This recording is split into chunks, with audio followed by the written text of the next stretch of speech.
ನಿಮಗೆ ತೋರಿಸ್ತಾ ಇದ್ವಿ ಒಂದ್ ಕಡೆ ಮುಖ್ಯಮಂತ್ರಿಗಳು ಉಪಮುಖ್ಯಮಂತ್ರಿಗಳು ಎಲ್ಲ ಕಾಂಗ್ರೆಸ್ನ ಶಾಸಕರುಗಳು ವಿಧಾನ ಪರಿಷತ್ನ ಸದಸ್ಯರು ಮಾಜಿ ಶಾಸಕರುಗಳು ಇವರೆಲ್ಲರೂ ಕೂಡ ಬಂದಿದ್ದಾರೆ. ಪ್ರತಿಭಟನೆಯನ್ನ ಮಾಡಲಾಗ್ತದೆ. ವಿಧಾನಸೌಧ ಬಳಿ ಇರುವಂತ ಗಾಂಧಿ ಪ್ರತಿಮೆ ಮುಂಭಾಗ ಪ್ರತಿಭಟನೆ ಒಂದ್ ಕಡೆ ನಡೀತಾ ಇದ್ರೆ, ಮತ್ತು ಒಂದ್ ಕಡೆ ಹೈಕೋರ್ಟ್ನಲ್ಲಿ ಹೈ ವೋಲ್ಟೇಜ್ ವಾದ ಪ್ರತಿವಾದ ನಡೀತಾ ಇದೆ.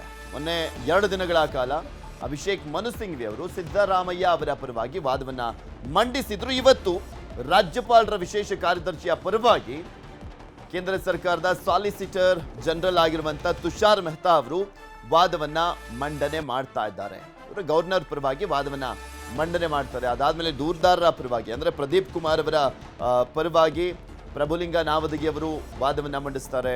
ಮತ್ತು ಒಂದ್ ಕಡೆ ಸ್ನೇಹಮಯಿ ಕೃಷ್ಣ ಅವರ ಪರವಾಗಿ ಇನ್ನೊಬ್ರು ಮಣಿಂದರ್ ಸಿಂಗ್ ಅವರು ವಾದವನ್ನ ಮಂಡಿಸಲಿದ್ದಾರೆ.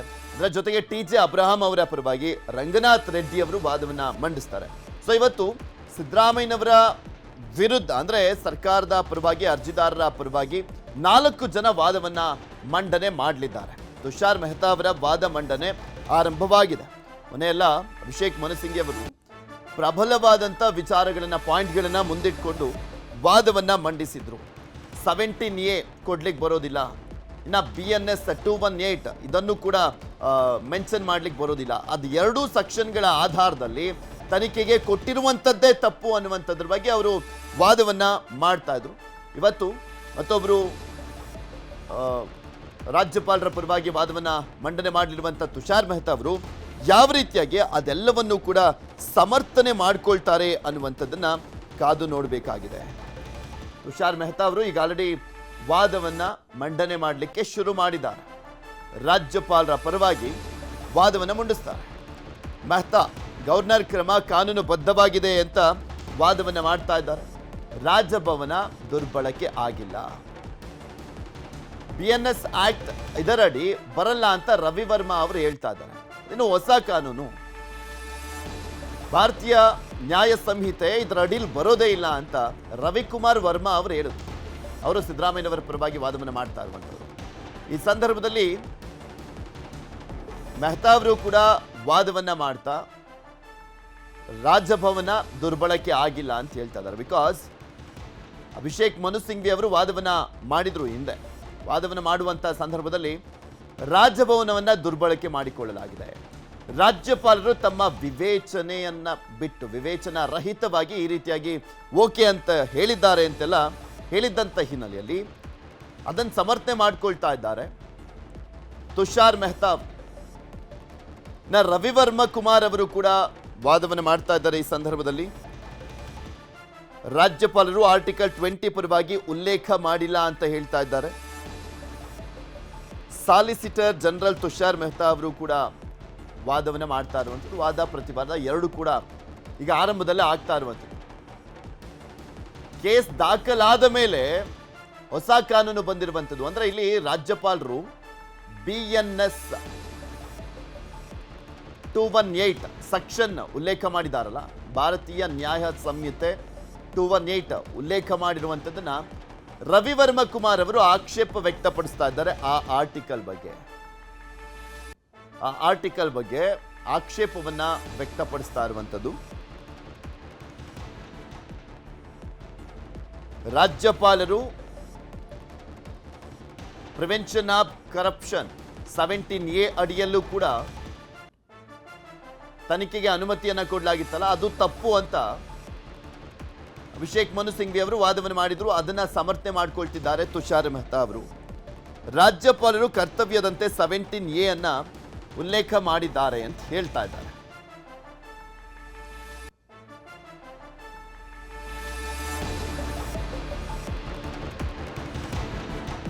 ರವಿ ವರ್ಮಾ ಕುಮಾರ್ ಅವರು ಮೆಹ್ತಾ ಅವರ ವಾದಕ್ಕೆ ಆಕ್ಷೇಪವನ್ನು ಕೂಡ ವ್ಯಕ್ತಪಡಿಸ್ತಾ ಇದ್ದಾರೆ. ಅದರ ಜೊತೆಗೆ BNS ಆಕ್ಟ್ 218 ಅದು ಉಲ್ಲೇಖ ಮಾಡಿರುವಂಥದ್ದು ಕೂಡ ಆಕ್ಷೇಪ ವ್ಯಕ್ತಪಡಿಸ್ತಾ ಇದ್ದಾರೆ. ದೂರು ದಾಖಲಾಗಲಿಕ್ಕೂ ಮುಂಚೆ ಆ ಕಾನೂನೇ ಇನ್ನೂ ಬಂದಿರಲಿಲ್ಲ, ಅದು ಹೊಸ ಕಾನೂನು, ಅವರು ಉಲ್ಲೇಖ ಮಾಡಿರುವಂಥದ್ದೇ ಸರಿ ಇಲ್ಲ ಅಂತ ರವಿವರ್ಮ ಕುಮಾರ್ ಅವರು ವಾದವನ್ನು ಮಾಡ್ತಾ ಇದ್ದಾರೆ. ಮೆಹ್ತಾ ಅವರ ವಾದಕ್ಕೆ ಆಕ್ಷೇಪವನ್ನು ವ್ಯಕ್ತಪಡಿಸ್ತಾರೆ. ಈ ವಿಚಾರಣೆ ಸುದೀರ್ಘವಾಗಿ ನಡೆಯುತ್ತೆ. ಬಿಕಾಸ್ ಅಭಿಷೇಕ್ ಮನು ಸಿಂಘ್ವಿ ಅವರು ಮೊನ್ನೆ 2.5 ಗಂಟೆಗಳ ಕಾಲ ವಾದವನ್ನು ಮಾಡಿದರು. 2:15 ಶುರುವಾಗಿತ್ತು. ಮೊನ್ನೆ 29ನೇ ತಾರೀಕು 2:15 ಶುರುವಾಗಿ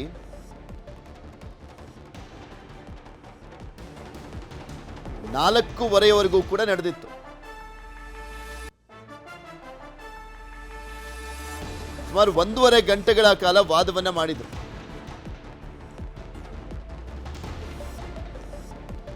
ರಾಜ್ಯಪಾಲರು ಏನು ಸೆಕ್ಷನ್ಗಳನ್ನು ಉಲ್ಲೇಖ ಮಾಡಿದ್ದಾರೆ, 17A, BNS 218, ಅದೆಲ್ಲವೂ ಕೂಡ ನ್ಯಾಯಬದ್ಧವಾಗಿದೆ ಅಂತ ತುಷಾರ್ ಮೆಹ್ತಾ ಅವರು ಹೇಳ್ತಾ ಇದ್ದಾರೆ. ಹಾಗೆ 17A ಮತ್ತು 19 ನಡುವೆ ಸಾಕಷ್ಟು ವ್ಯತ್ಯಾಸಗಳಿದ್ದಾವೆ. ರಾಜ್ಯಪಾಲರು ತಮ್ಮ ಕರ್ತವ್ಯವನ್ನ ನಿರ್ವಹಿಸಿದ್ದಾರೆ, 17A ಅನ್ನ ಉಲ್ಲೇಖ ಮಾಡಿದ್ದಾರೆ ಅಂತ ತುಷಾರ್ ಮೆಹ್ತಾ ಅವರು ವಾದವನ್ನ ಮಂಡಿಸ್ತಾ ಇದ್ದಾರೆ. ವಾದ ಪ್ರತಿವಾದಗಳು ನಡೀತಾ ಇರುವಂಥದ್ದು. ರವಿವರ್ಮ ಕುಮಾರ್ ಅವರು ಕೂಡ ಈ ಮಧ್ಯದಲ್ಲಿ ಇಂಟರ್ವ್ಯೂನ್ ಆಗಿ ಅವರು ಕೂಡ ನನಗೂ ಅವಕಾಶ ಮಾಡಿಕೊಡ್ಬೇಕು ಅಂತ ಕೇಳ್ಕೊಳ್ತಾ ಇದ್ರು. ಅವಕಾಶ ಮಾಡಿಕೊಡ್ಲಾಗತ್ತಾ ಅಥವಾ ಈಗ ಸದ್ಯಕ್ಕೆ ತುಷಾರ್ ಮೆಹ್ತಾ ಅವರೇ ಮಾತ್ರ ತಮ್ಮ ವಾದವನ್ನು ಮಂಡಿಸ್ತಾರಾ? ಬಿಕಾಸ್ ಇದುವರೆಗೂ ಸಿದ್ದರಾಮಯ್ಯನವರ ಪರವಾಗಿ ವಾದ ಮಂಡನೆ ಆಗಿದೆ. ಅಭಿಷೇಕ್ ಮನು ಸಿಂಘ್ವಿ ಅವರೇ ವಾದವನ್ನ ಮಂಡಿಸಿ ಆಗಿದೆ. ರಾಜ್ಯಪಾಲರ ಪರವಾಗಿ ವಾದ ಮಂಡನೆ ಆಗ್ತಾ ಇದೆ. ಹಾಗೆ ದೂರುದಾರರ ಪರವಾಗಿಯೂ ಕೂಡ ನೆಕ್ಸ್ಟ್ ವಾದ ಮಂಡನೆ ಆಗಲಿದೆ. ಸೆಕ್ಷನ್ಗಳ ಬಗ್ಗೆನೇ ಇಲ್ಲಿ ತಗಾದೆ ಇತ್ತು. 17A ಮತ್ತು BNS 218 ವಿಚಾರಕ್ಕೆ ಸಂಬಂಧಪಟ್ಟಂತೆ ಅದರ ಬಗ್ಗೆನೇ ಆಕ್ಷೇಪವನ್ನ ವ್ಯಕ್ತಪಡಿಸಿದ್ರು ಸಿದ್ದರಾಮಯ್ಯನವರ ಪರವಾಗಿರುವಂತ ವಕೀಲರುಗಳು. ಈಗ ಅದನ್ನ ಸಮರ್ಥನೆ ಮಾಡಿಕೊಳ್ಳಲಾಗ್ತಾ ಇದೆ. ರಾಜ್ಯಪಾಲರ ಪರವಾಗಿರುವಂತ ವಕೀಲರು ಸಮರ್ಥನೆಯನ್ನ ಮಾಡ್ಕೊಳ್ತಾ ಇದ್ದಾರೆ. ತನಿಖೆ ನಡೆದ್ರೆ ಏನಾಗುತ್ತೆ ಅಂತ ಗೊತ್ತಾಗುತ್ತೆ. ಮೊದಲು CM ವಿರುದ್ಧ ತನಿಖೆ ಆಗಬೇಕು ಅಂತ ಹೇಳ್ತಾ ಇದ್ದಾರೆ ತುಷಾರ್ ಮೆಹ್ತಾ ಅವರು. ಗವರ್ನರ್ ಅನುಮತಿ ಕೊಟ್ಟಿದ್ದು ಸರಿಯಾಗಿದೆ, ತನಿಖೆ ಆಗ್ಲಿ ಫಸ್ಟು. ತನಿಖೆ ಆದ್ಮೇಲೆ ಅಲ್ವಾ ಗೊತ್ತಾಗೋದು ಏನಾಗಿದೆ ಅಂತ. ತನಿಖೆ ಆಗ್ಲಿಕ್ಕೂ ಮುಂಚೆನೆ ಈ ರೀತಿಯಾಗಿ ಅಡ್ಡಿಪಡಿಸಲಾಗ್ತಾ ಇದೆ. CM ವಿರುದ್ಧ ಫಸ್ಟ್ ತನಿಖೆ ಆಗಬೇಕು ಅಂತ ಹೇಳ್ತಾ ಇದ್ದಾರೆ ತುಷಾರ್ ಮೆಹ್ತಾ ಅವರು ಕೂಡ. One of the senior most lawyer, supreme court lawyer, solicitor general ಅವರು ರಾಜ್ಯಪಾಲರ ಪರವಾಗಿ ವಾದವನ್ನ ಮಂಡನೆ ಮಾಡ್ತಾ ಇದ್ದಾರೆ. ರಾಜ್ಯಪಾಲರು ತಮ್ಮ ವಿವೇಚನೆ ಬಳಸಿ ಅನುಮತಿಯನ್ನ ಕೊಟ್ಟಿಲ್ಲ, ಒತ್ತಡದಲ್ಲಿ ಅನುಮತಿ ಕೊಟ್ಟಿದ್ದಾರೆ ಅಂತ ಮೊನ್ನೆ ವಾದ ಮಂಡನೆ ಆಗಿತ್ತು ಸಿದ್ದರಾಮಯ್ಯನವರ ಪರವಾಗಿ. ಅದಕ್ಕೆ ಮೆಹ್ತಾ ಅವರು ವಾದವನ್ನ ಮಂಡನೆ ಮಾಡ್ತಾ ರಾಜ್ಯಪಾಲರು ತಮ್ಮ ವಿವೇಚನೆಯನ್ನ ಬಳಸಿನೇ ಅನುಮತಿಯನ್ನ ಕೊಟ್ಟಿದ್ದಾರೆ.